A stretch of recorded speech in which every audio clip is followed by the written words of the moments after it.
En cambio, la violencia indiscriminada que se muestra se vuelve tan familiar que poco a poco encontrarse con cadáveres descabezados se vuelve tan normal como saludar a la vecina. Después de todo, los horrores del siglo que acaban de terminar nos han enseñado que la mayoría de los animales humanos acabamos acostumbrándonos a todo. Tal vez por eso hay que indicar, de acuerdo con los antihimnos Memorial de Tlatelolco, La limpidez, La patria insomne y Poemas de terror y de misterio, me han hecho, nos han hecho, o al menos buscan hacernos, con mitologías que a menudo encubren intereses turbios, cuando no siniestros. De ahí las protestas que deben invitar algunos experimentos construidos con las lecturas itinerantes de estos antihimnos.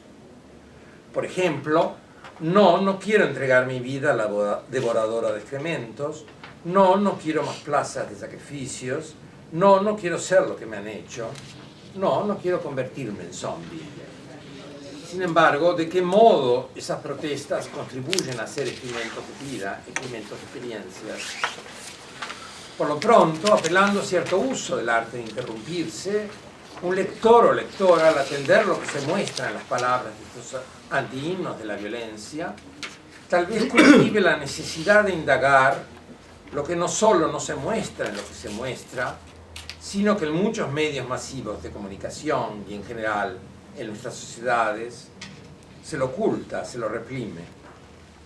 De esta manera, a partir de experimentos como estos, bloquear sistemáticamente los circuitos de la comunicación se descubre como un ardid para atender con mayor lucidez esos mismos circuitos que tanto hacen para esconder que la limpidez a menudo no es límpida.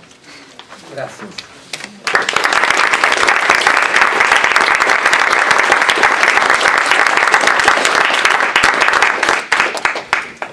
Bueno, pues antes que nada, muchas gracias a Dr. Pereira por este estimulante trabajo. Y pensé que lo que podríamos hacer es enumerar algunos puntos que me parece que son, digamos, algunos de los ejes principales de este trabajo para quizá después abrir la discusión de todos. Nada, pues me gustaría quizá señalar como primer tema que me parece digno de retener, es la relación siempre problemática entre el poema y el testimonio, ¿no? Entonces, vemos cómo, como comienza diciendo el doctor Pereira, siempre hay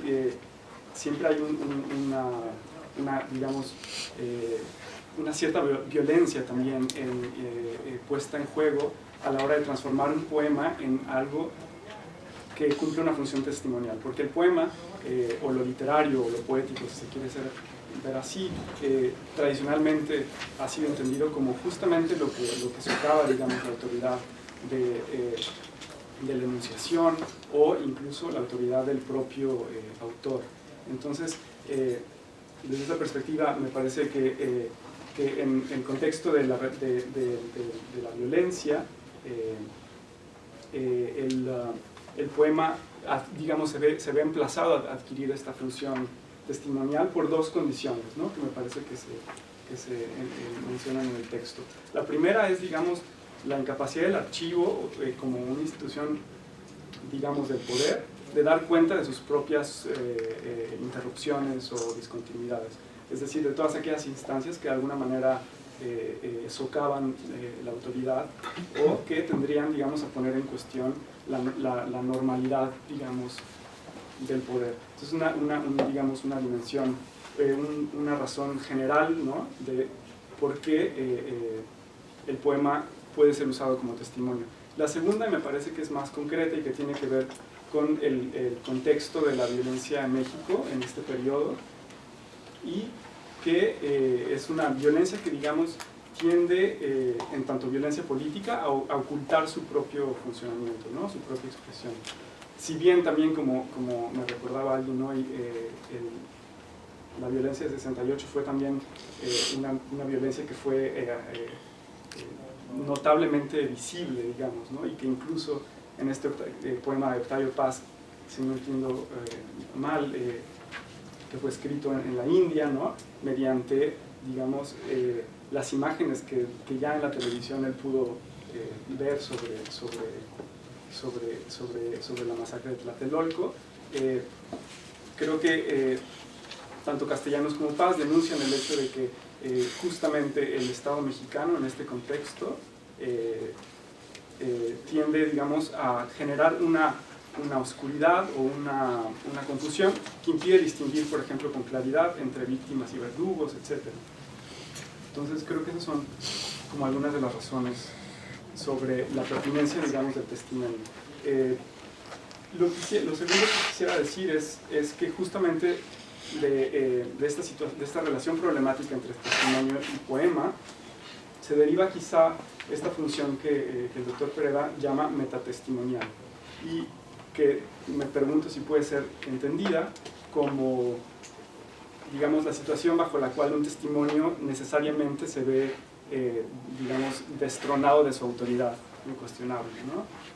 Entonces el hecho de que el poema no pueda ser sencillamente un testimonio, sino que necesariamente se vuelve, digamos, un síntoma o la expresión de una coyuntura que va más allá de su contenido, ¿no? Entonces, en tanto metatestimonio, me parece, por ejemplo, que una cosa que nos muestra el trabajo del doctor Pereda es que digamos, a ciertas tipologías de violencia corresponden ciertas formas de poesía testimonial, digamos, o de poesía sobre la violencia.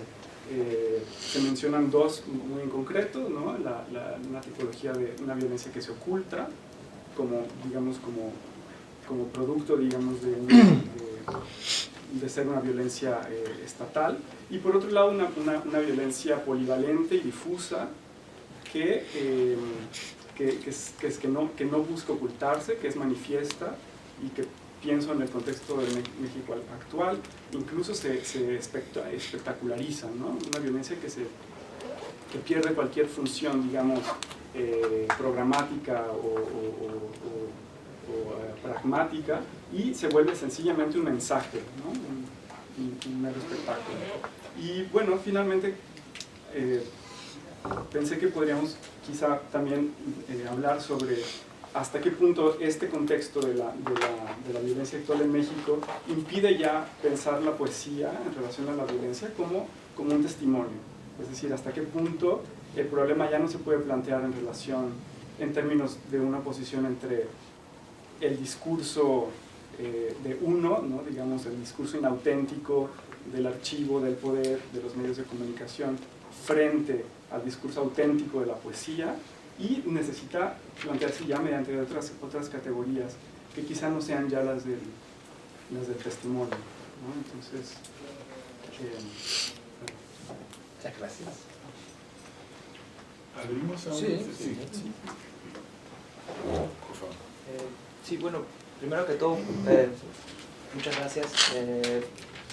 Me da para pensar bastante también sobre otros temas de poesía en otros países, en El Salvador, en Perú, donde yo soy, y en Chile. No soy mexicanista, así que me voy a equivocar, con confianza. Gracias. Tengo dos preguntas grandes. Primero, con esta idea de la violencia que se esconde o se muestra, que puede ser un objeto elusivo o que puede ser un objeto que se presenta frente a ti. Me pregunto si esto de acá presupone ya una metáfora del poeta como espectador, un poeta que se iguala con el resto del público que observa la violencia. Y si en la poesía mexicana no hay otras posiciones del poeta, otras metáforas para pensar al poeta. Estoy pensando, por ejemplo, Bolaño tiene un verso en que dice: ingresé a un lugar oscuro donde solo se podía observar con las puntas de los dedos, ¿no? Entonces, metáforas más táctiles que de observación. Si hay esto y qué relación tiene eso con la violencia. Y mi segunda pregunta era sobre este concepto de metatestimonio, porque me gusta el concepto, pero me parece problemático en el sentido de o lo que quisiera saber es si metatestimonio supone alguna jerarquía, además de una jerarquía lógica entre lo universal y lo particular. Porque en los poemas uno ve lo universal y lo particular pelearse, digamos, en una arena llana, ¿no? Están peleándose en los mismos términos, incluso lo confesional y las características del himno, ¿no? Que son más como doctrinarias o distintas al confesional. Entonces, ¿hay una jerarquía más que lógica ahí, en esa pelea entre lo universal y lo particular? ¿No? Y bueno, eso. ¿Una pregunta más? No, ¿Ya? si quieres, sí. Bueno,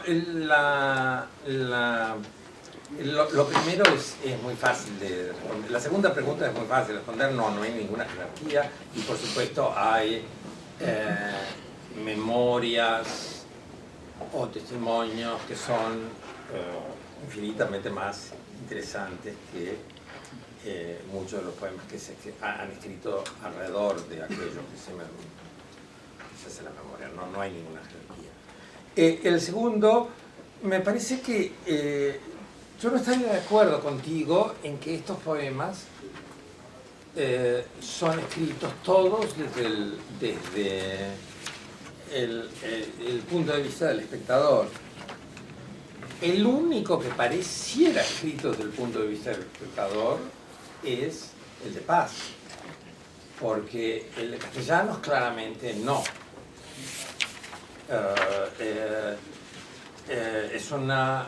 La voz que aparece es la voz de una mujer dolida y enojada. Incluso es aquí que toca una llaga. Duele, luego es verdad.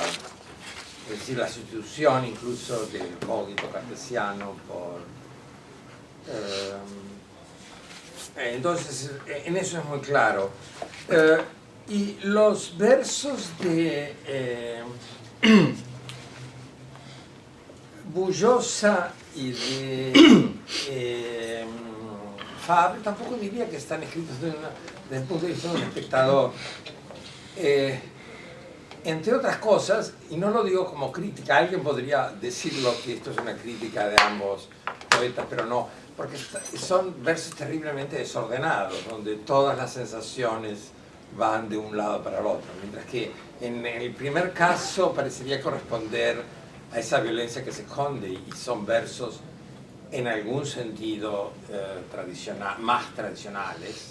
En los versos estos son versos, así que yo en esto no estaría de acuerdo de que son versos escritos por el interpretador.